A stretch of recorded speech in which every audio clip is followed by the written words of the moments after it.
Aí pessoal, tudo bem com vocês? Estamos novamente aqui no canal Seguros e Sinistros, ponto a ponto, e a ideia é apresentar para vocês do nosso tema 5, lembrando sempre que o nosso conteúdo aqui é dividido em 12 temas, né? Esse é o tema 5, que é Seguros de Risco de Engenharia. Só que essa vez eu botei ali Seguro de Risco de Engenharia com ponto de interrogação, porque eu vou falar sobre seguro de quebra de máquinas. E por que eu botei um ponto de interrogação? Só para trazer para o passado e se lembrar aqueles que são mais antigos, os mais novos não chegaram a passar por isso mais. O seguro de quebra de máquinas estava dentro da carteira de seguro de riscos de engenharia. Quando aconteceu o advento dos seguros compreensivos, esse produto migrou para dentro dos seguros compreensivos, mais particularmente nos seguros empresariais, né? Algumas companhias estão praticando já o seguro de quebra de máquinas nos seguros empresariais, que é uma excelente notícia, né? Para aqueles que não se deram por conta para que serve o seguro de quebra de máquinas, né? É um seguro bastante amplo, com uma cobertura bastante ampla, atende uma gama muito grande de equipamentos. Eu coloquei só como exemplo ali, que vocês estão vendo, um torno, né, de controle numérico e um gerador de energia, como um exemplo apenas para lembrá-los do que seria a possibilidade de um seguro de quebra de máquinas. E aqui, ambos os equipamentos têm tecnologia embarcada, tem muito software, muito hardware envolvido, né, nessas máquinas. Então, isso tudo, né, dentro do seguro de risco de engenharia, fora do seguro de engenharia, agora no seguro de quebra de máquinas, nos seguros compreensivos, é uma ótima sugestão para ser apresentada para os clientes. Eu acredito que se o cliente souber que existe isso, ele vai adotar. Vamos então, sem mais delongas, comentar sobre as coberturas, tá? Ele cobre avarias, perdas e danos materiais de origem súbita e imprevista e acidental, tá? Súbita, prevista e acidental causada a máquinas de produção de propriedade do segurado e, evidentemente, que instalados no local do risco identificado na pólice, né? Aí o que cobre? Defeito de fabricação, defeito de material, erro de projeto, erro de montagem nas máquinas, porque muitas dessas máquinas elas chegam à empresa não totalmente montadas, né? Elas precisam ser montadas e testadas no local, né? Falta de habilidade do operador, porque a maioria dessas máquinas existe o operador e o operador comete erros e acaba danificando o equipamento. Isso é risco coberto. Negligência por parte da operação e até sabotagem cobre, tá? Desintegração por força centrífuga.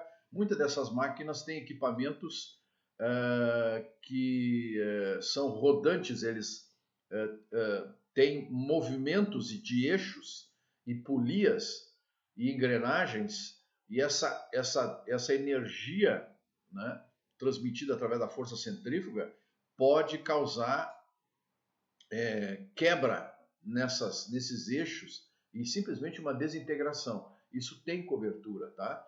E defeito mecânico ou elétrico, tá? Ainda, acidentes consequentes de desgaste pelo uso, deterioração gradativa de qualquer parte do objeto segurado, inclusive quaisquer efeitos ou influências atmosféricas, né, como oxidação, ferrugem, escamações, incrustações, cavitação, corrosão de origem mecânica, térmica ou química, tá?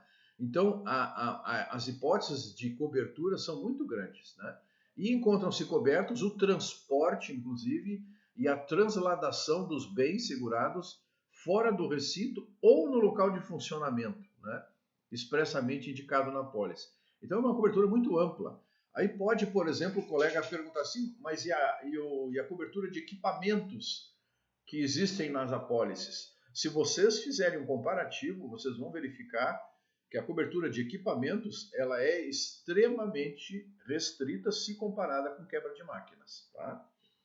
E a cobertura de equipamentos ela está mais ligada a outros tipos de equipamento, né?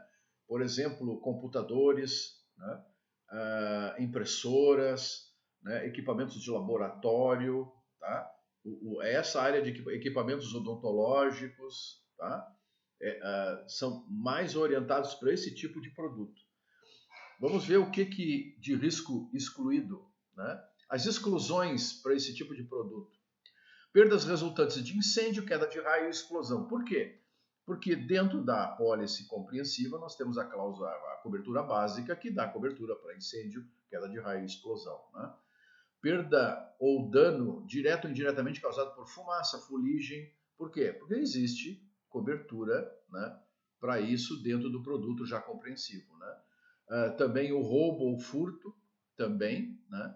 Terremoto, maremoto, queda de barreiras e rochas, aluimento de terreno, desmoronamento, alagamento, inundação, né? Impacto de veículos ou de embarcações, isso tudo precisa ser contratado separadamente, como, por exemplo, a cobertura de desmoronamento ou alagamento, que hoje, né, pelo menos aqui na região sul, isso está em evidência, né? Lucros cessantes também não tem cobertura, porque é possível se contratar dentro da apólice separadamente, né? E perdas e danos causados, eu botei entre parênteses ali, de maneira em negrito, são os consumíveis, porque toda máquina precisa manutenção, né? E parte desses equipamentos, dessas peças, são consumíveis. São trocados de períodos de hora ou de meses de uso. Tipo correia, uma polia, um filtro, uma corrente, uma peneira, né? Uma serra, uma lâmina, né? Isso são peças do dia a dia, normalmente até peças de valor mais baixo, né? Câmaras de ar, né? Formas, cilindros, né? Isso tudo necessita substituição periódica em função da manutenção. Então, a gente chama isso de consumíveis. Esses consumíveis não são objeto, né, de seguro de quebra de máquinas, né? O seguro de quebra de máquinas ele está voltado a eventos de maior proporção, né?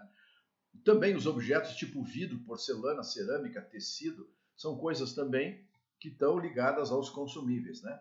Fusíveis, resistências de aquecimento, lâmpadas, tubos catódicos, né? Isso aqui tem muito em equipamento de ordem médica, né? Equipamentos eletrônicos, fios e conduítes, também a mesma coisa, são consumíveis, né?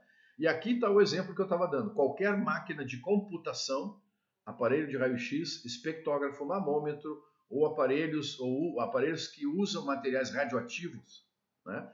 Aparelho de rádio e televisão, equipamentos eletrônicos de processamento de dados, isso tudo a gente coloca lá na cobertura de equipamentos, tá? Equipamentos eletrônicos ou equipamentos, conforme o segurador usa o termo, tá? Excetuando se esse equipamento estiver dentro do processo de produção, inserido dentro da máquina. Aí ele passa a ser